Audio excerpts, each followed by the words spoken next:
Assalamualaikum warahmatullahi wabarakatuh. Perkenalkan, saya Fatma Sabanu, dosen Prodi Gizi Fakultas Ilmu Kesehatan Universitas Singapura Bangsa Karawang. Pada pertemuan kali ini, yaitu pertemuan ke-9, kita akan membahas terkait serat pangan. Apa itu serat pangan, jenis-jenis serat pangan, kenapa sih serat pangan bisa dikategorikan sebagai pangan fungsional, serta bagaimana mekanisme dan manfaat serat pangan ini yang bermanfaat untuk kesehatan tubuh kita.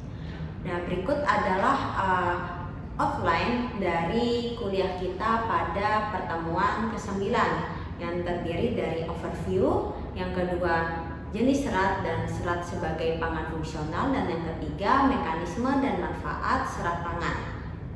Untuk overview serat pangan, apa sih itu serat pangan? Serat pangan merupakan komponen dalam tanaman yang tidak dapat dicerna oleh enzim, enzim pencernaan manusia, baik itu terutama enzim yang terdapat di dalam usus pencernaan kita, seperti itu, baik itu usus halus yang akan nanti berakhir di usus besar. Nah, di usus besar ini si serat pangan hanya dapat difermentasi oleh bakteri-bakteri yang terdapat di dalam usus besar, yaitu bakteri probiotik, seperti itu. Meski si serat pangan ini tidak dapat dicerna, tapi manfaatnya ini besar, dari menjaga kesehatan pencernaan hingga dapat mengontrol kolesterol darah, mengontrol kadar gula darah, serta menurunkan terjadinya resiko kanker kolon pada usus besar kita ini.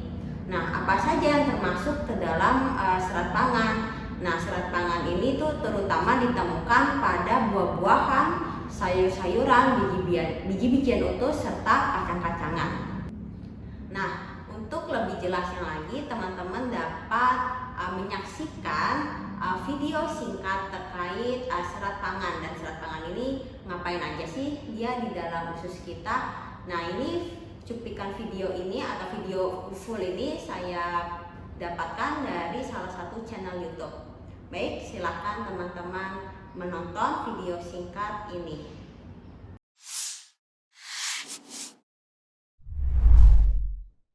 Role of dietary fiber in our diets.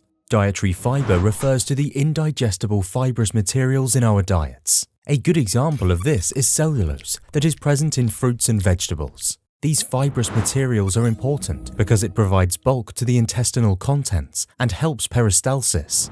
Peristalsis is the contraction and relaxation of muscle on the walls of the digestive tract. Such movements enable food to be mixed with the digestive juices and at the same time move along the digestive canal. With the whole process going so smoothly, it may make you wonder how constipation occurs. Constipation can occur if peristaltic muscles do not move properly. The undigested matter in the large intestine cannot be moved along fast enough, causing an excessive amount of water to be absorbed. As a result, the feces become dry and hard, and the feces removal through excretion becomes difficult. Constipation can be prevented by taking enough fiber and consuming sufficient water. Fresh fruits and vegetables, bran, cereals, whole wheat flatbread, and breads are good sources of fibers.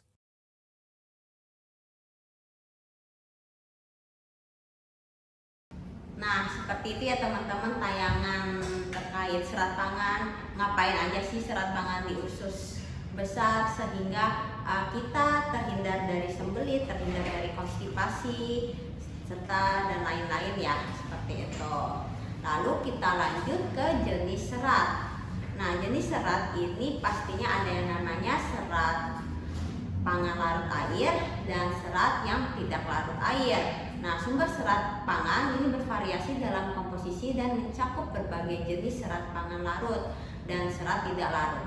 Serat larut air ini tersusun atas polisakarida nonpati seperti beta-glukan, pektin, gum, dan arabinoksilan. Sedangkan yang termasuk serat tidak larut seperti selulosa dan hemiselulosa. Tipe serat yang berbeda ini pastinya mempunyai efek fisiologis yang berbeda. Nah, serat pangan pada suatu bahan pangan yang bervariasi komposisinya dan strukturnya ini bergantung pada sumber tanaman, umur, dan metode proses pengolahan yang digunakan. Contohnya legum ini kan dia mempunyai kandungan selulosa dan asam uronat yang cenderung lebih tinggi daripada produk-produk serealia serta mempunyai indeks glikemik yang rendah. Nah, bahan pangan dengan dinding sel yang kuat ini mengandung sejumlah besar selulosa dan hemiselulosa sehingga respon dari indeks glikemiknya rendah. Serat pangan larut air ya, serat pangan larut ini maksudnya yang larut air merupakan jenis serat yang larut dalam air sehingga dia nantinya membentuk gel yang kental di saluran pencernaan. Nah, serat ini mudah difermentasi oleh mikrobiota di usus besar untuk menjadi asam lemak rantai pendek atau short chain fatty acid seperti asetat, propionat, dan butirat yang memiliki banyak manfaat kesehatan. Dan fungsi fisiologis atau manfaat kesehatan dari serat pangan larut air yang pertama dapat menurunkan kadar kolesterol darah terutama LDL ya, di low density lipoprotein. Serat larut mengikat asam empedu dan kolesterol sehingga nantinya dikeluarkan melalui feses. Lalu yang kedua, serat pangan ini juga dapat mengontrol kadar gula darah. Dia dapat memperlambat pengosongan lambung dan penyerapan glukosa sehingga mencegah terjadinya lonjakan glukosa darah. Lalu yang ketiga, dia dapat meningkatkan kesehatan usus besar atau menurunkan terjadinya resiko kanker kolon. Karena hasil fermentasi serat pangan menjadi SCFA ini dapat menutrisi sel usus dan menjaga pH usus. Nah, si pH usus menjadi pH yang asidik yang mencegah survive bakteri patogen. Jadi bakteri patogennya ini dia tidak akan bertahan hidup pada pH yang asam. Lalu yang keempat, dapat meningkatkan penyerapan mineral tertentu seperti kalsium dan magnesium terutama dari si inulin. Lalu yang kelima, efek probiotik yang dapat merangsang pertumbuhan bakteri baik seperti Bifidobacteria dan Lactobacillus. Serat pangan larut dapat larut dengan baik dalam air sehingga membentuk massa terhidrasi yang hampir sepenuhnya difermentasi di usus besar oleh mikroorganisme. Dan serat larut yang diekskresikan dalam feses ini sangat sedikit karena tingkat penguraian yang tinggi oleh mikroflora usus. Tetapi karena serat mendukung peningkatan pertumbuhan bakteri, serat pangan larut dapat meningkatkan massa tinja karena peningkatan dari massa bakteri. Nah, serat pangan larut yang viskos berperan dalam meningkatkan waktu transit total dengan menunda pengosongan lambung dan juga memperlambat penyerapan glukosa. Sementara yang serat pangan larut yang non viskos dia bertindak sebagai substrat untuk fermentasi mikroba di usus besar.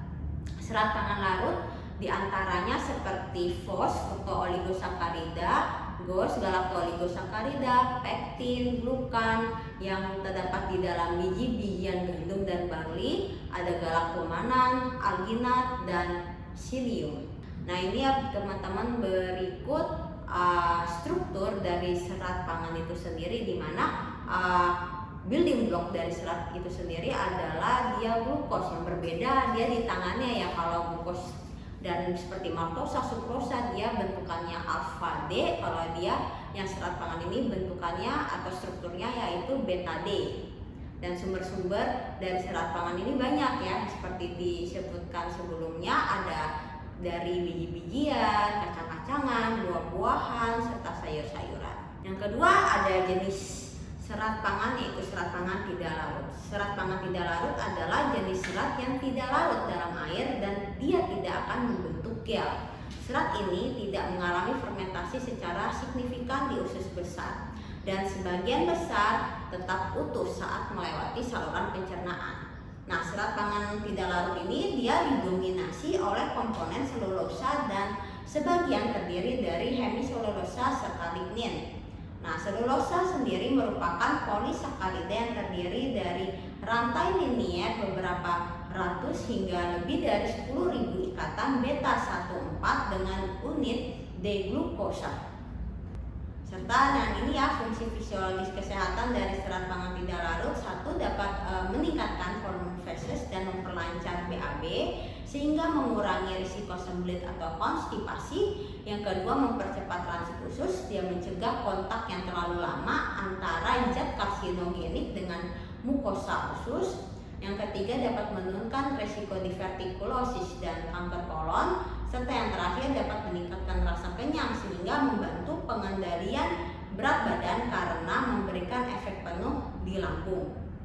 Dan kesimpulannya untuk serat pangan ini, jadi kenapa sih serat pangan dapat dijadikan sebagai pangan fungsional? Yaitu ya teman-teman, karena dia memiliki fisiologis yang bermanfaat buat tubuh kita, baik itu dia serat pangan yang bersifat larut air maupun serat pangan yang bersifat tidak larut air. Mereka berdua dapat menurunkan terjadinya resiko kanker, dapat mengontrol kadar gula darah yaitu antidiabetes, dapat mengontrol kadar kolesterol, terutama mengontrol kadar LDL seperti itu. Serta pada serat pangan tidak larut dia dapat memberikan efek rasa kenyang sehingga dapat menjaga berat badan kita. Nah, sebelumnya tadi kita sudah membahas ya terkait jenis serat pangan dan efek fisiologisnya. Sekarang kita akan membahas terkait bagaimana sih mekanisme serat pangan dalam menurunkan resiko kanker kolon. Yang pertama, dia dapat meningkatkan volume dan frekuensi feses. Nah, serat, terutama yang serat tidak larut, dia dapat menambah massa feses dan mempercepat waktu transit usus. Hal ini dapat mengurangi lama paparan mukosa kolon terhadap zat karsinogenik seperti amina heterosiklik dan nitrosamin dari makanan. Yang kedua, fermentasi oleh mikrobiota usus.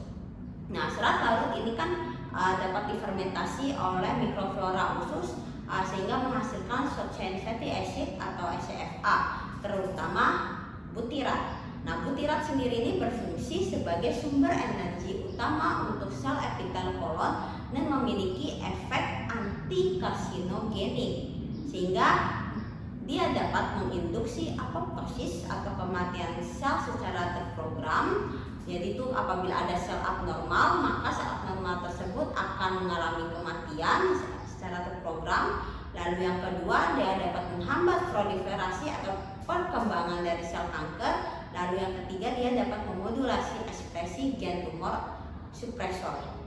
Oke, mekanisme yang ketiga yaitu si serat pangan ini dapat menjaga keseimbangan mikrobiota usus.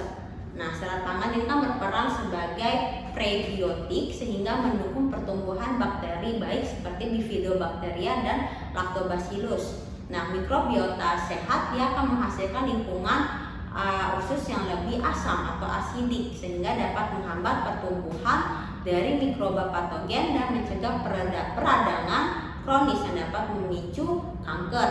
Lalu mekanisme yang keempat, memodulasi respon imun dan inflamasi.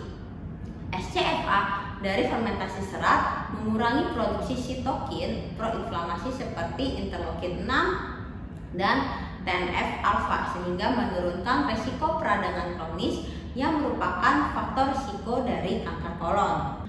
Mekanisme yang kelima yaitu dia dapat mengikat dan mengeliminasi zat toksik. Nah, serat dapat mengikat yang pertama asam empedu dan asam empedu sekunder yang bersifat toksik dan karsinogenik dan logam berat serta bahan kimia yang bersifat karsinogenik.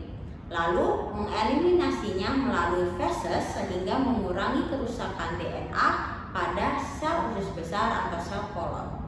Lalu mekanisme yang kedua yang bermanfaat untuk tubuh kita yaitu mekanisme serat pangan dalam menurunkan kolesterol darah.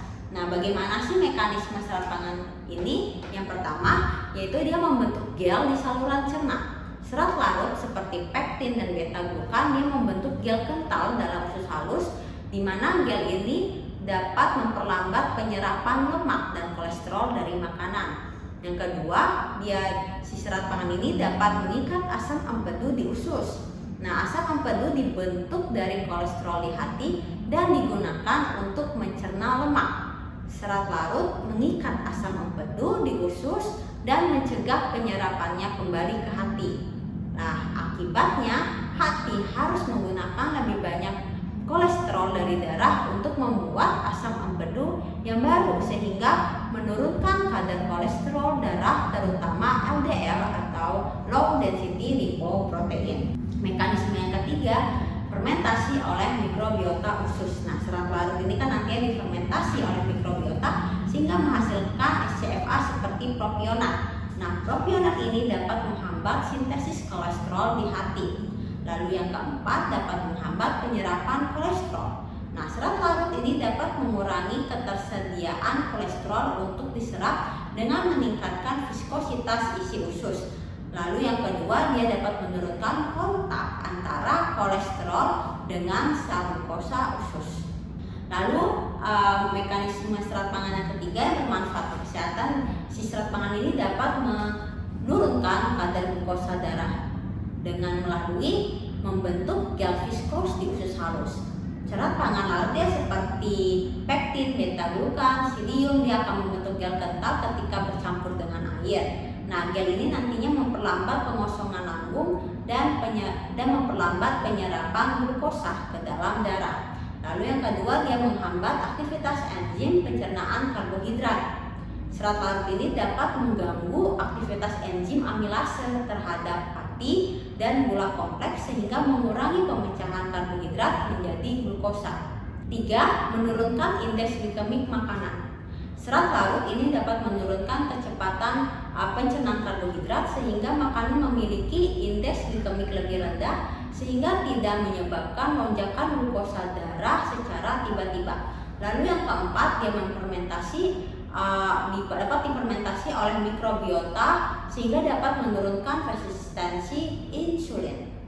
Fermentasi serat oleh mikrobiota menghasilkan SCFA seperti propionat dan butirat. Nah, si SCFA ini dapat meningkatkan sensitivitas insulin sehingga membantu sel-sel tubuh lebih efektif untuk menyerap glukosa. Oke teman-teman, penjelasan terkait serat pangan ya, dimana kita sudah mempelajari terkait serat pangan dari overview-nya, jenis-jenis serat itu sendiri, serat pangan larut air dan serat pangan tidak larut air. Lalu kita juga mempelajari bagaimana sih mekanisme serat pangan untuk memberikan efek positif bagi tubuh kita. Nah, teman-teman, sini nanti ada pertanyaan pemantik ya sebelum kita memulai perkuliahan di pertemuan ke-9 yaitu serat pangan. Yang pertama, apa sih perbedaan nyata antara serat larut dan tidak larut dalam kehidupan sehari-hari? Yang kedua, mengapa konsumsi serat masih rendah padahal sumbernya mudah ditemukan? Lalu yang ketiga, bisa nggak sih serat ini digunakan sebagai bagian dari pengendalian penyakit kronis? Baik, cukup sekian video singkat dari saya. Wassalamualaikum warahmatullahi wabarakatuh.